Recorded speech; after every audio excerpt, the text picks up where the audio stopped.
เจริญธรรมสำนึกดีค่ะใกล้ๆกันกับเจ้าหน้าที่รักษาความปลอดภัยในทหารที่กล่าวมาเมื่อกี้เนี่ยก็จะมีเป็นซุ้มขายอาหารเป็นซุ้มอาหารที่เรามาแจกฟรีนะคะอาหารที่มาแจกก็คือข้าวมันไก่เจผัดขี้เมาเจนะคะแล้วก็สปาเกตตี้เจเห็นมีอยู่3อย่างเนี่ยค่ะส่วนทีมงานที่มาเนี่ยก็มาจากปฐมอโศกนำโดยอาทิวเมฆเนี่ยท่านเรียนปริญญาเอกที่มหามงกุฎนะคะมหามงกุฎวิทยาลัยนะคะอยู่ตรงวังน้อยค่ะท่านเรียนปริญญาเอกที่นั่น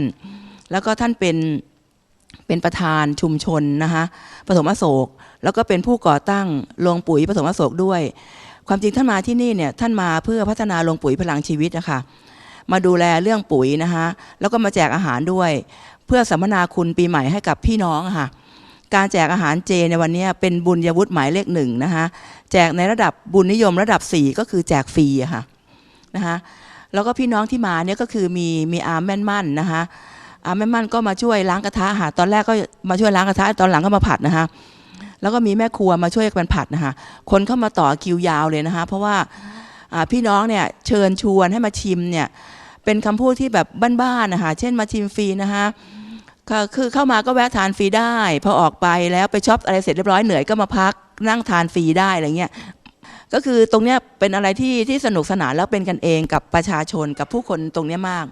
สอบถามว่าทำไมถึงมาทำตรงนี้ล่ะอาทิเมฆบอกว่า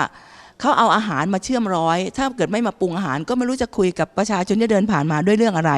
และอย่างไรอะไรเงี้ยค่ะก็ตรงนี้ก็จะเป็นบอกผู้บรรยายก็ได้เข้าไปชิมด้วยนะคะเขายืนยันว่าอร่อยอะค่ะก็ขอได้รับความขอบคุณจากทีมงานบุญนิยมทีวีนะคะเจริญธรรมสำนึกดีค่ะ